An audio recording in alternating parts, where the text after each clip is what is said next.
Hi guys, Young Living Country Girl here, and I'm going to show you some of our homeschool curriculum. I'm going to kind of just do a big thing because there's a lot of stuff here, and I wanted to kind of show you guys quickly what all we were going to be doing as far as our science now, and our kind of our geography, social studies. Now there's a lot of different ways you can do this. You can pick an exact curriculum and go for it that way, which a lot of people choose to do. And then there's this kind of like a subject feature curriculum idea, and that is kind of what we have decided to do because we have such a gap between our kids' grades, a fourth grader and a kindergartner. It makes it hard to teach science to both of these kids. Like if I buy specific curriculum, like a fourth grade science, it's way above my kindergartner's level. So I decided to kind of hold off on my daughter, and now we're going to be doing science together and starting out at the same level. Some of it might still go over my son's head. Other parts of it will probably be a little bit slow for my daughter, but I'm going to try to kind of just go over everything, give them a desire and a love for science, and then we will dive into it more specific later when she can do a lot more reading of her own and exploring and researching of her own and dive into the subjects deeper. But for now, this is how we're going to do our science and social studies. So let me show you what we have picked for curriculum so far. Okay, so this is going to be our social studies. I picked up a lot of these books in the dollar bin at Target, and some of them, they changed the cover, and I didn't realize I already had the same one, but it can be good because then each kid has their own book, and it's just a very simple book. It talks about our United States, and it goes through each one and just gives a little bit of a story about it. So my thought with this is we're going to read about the state. There is a workbook that is for that's presidents. I think I have the state workbook somewhere from Mika, that, you know, she can do to go along with it. It was kind of just fun games and stuff. And then what we'll do is we actually have our big map over here. So we'll find it on the map and she can see, you know, where it is. We'll learn the states and the capitals, which is something we're going to be working on this year as well. So it's just going to be very basic. And obviously for my son, just reading about it and learning where it is. And then, like I said, with her, she'll learn the capitals and some other information and do the workbook with it. So that's just going to be introducing them both to the 50 states. We've been going over them a little bit, but I want to do it a little bit more in depth. The other thing I found was famous events and symbols. So this is really cool because it goes through some of the different events, you know, the Boston Tea Party, the Declaration of Independence, some of the cool events, our Constitution, and talks a little bit about them and asks some questions about him. So I think this will be fun. Again, I picked up the same book 2 years in a row. Didn't mean to, but it's great for the kids. They can each have their own. We also have world landmarks. So after we finish with our United States, we're going to go into the world and start learning more about the world. So I thought a great place to jump off would be just kind of going through some of the landmarks, and we can find them again on the map, and, you know, then talks a little bit about them. So just again, kind of getting familiar with the map, learning how to read a map, how to find stuff on a map. And then we're also going to do U.S. presidents. We have the president's book, which is really nice because, again, it just gives kind of a short little talk about them. And then she has this workbook that will go along with that. It's a little too much for my son, but, you know, you can go through here and find a little bit about each one. You write their names and do like a little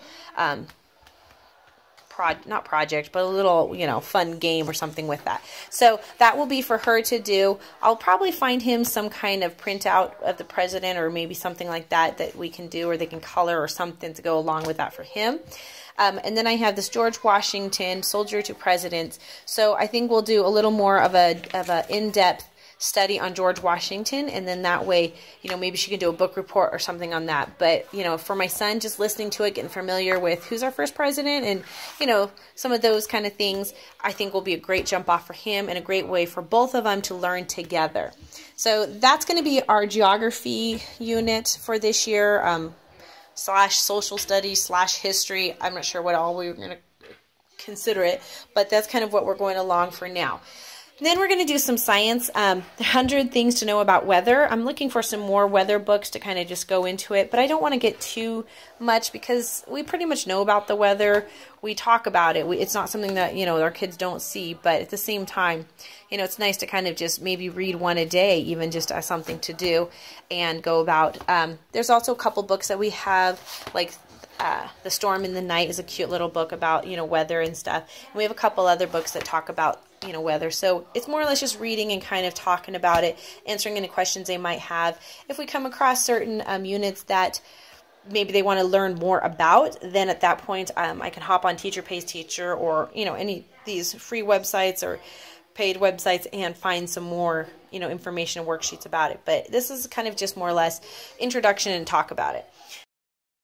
All right, sorry about that, guys. My battery died, but we were talking about the science. We're going to do the animals and animal kids. We have the workbook and then the book, and then we have a bunch of different books, anything about animals. We can always just read that and throw that in with it. Then we have these books, and it talks about the forest, different kinds of forest, the desert, a prairie, a rainforest, and a tundra. So these books are nice. They really go into some great detail, as to the different parts of the forest and what it's all about and the different things you'd see there and stuff. So these are great. And this is something that, even if we just read a couple pages a day, it's a great way to learn about it, without it being overwhelming. My daughter really wants to do a space one. We have a bunch of other space books. I just have to find them again because I bought it a couple of years ago and we didn't end up doing it, so I need to find them again. But she wants to learn about the moon and stuff, so we're going to do a space series. We're going to do a body one, and this is the only book I have so far about it. This is nice because it's pretty simple even for my son to be able to, start reading, hopefully, or to have my daughter read to my son. And then we want to do the full where we make our whole body and everything. So I want to definitely get that to go along with this book. Still have to get that though. Then we have the dinosaurs. My son's been wanting to do a dinosaur one. Again, I bought two of the same books because they changed the cover on me and I thought it was a new one until I got home and looked. And then this time it has a kindergarten book, to go with it up to 2nd grade. So I asked my husband to go over that with him because he used to do, paleontology. So I thought that'd be something fun that they could do together.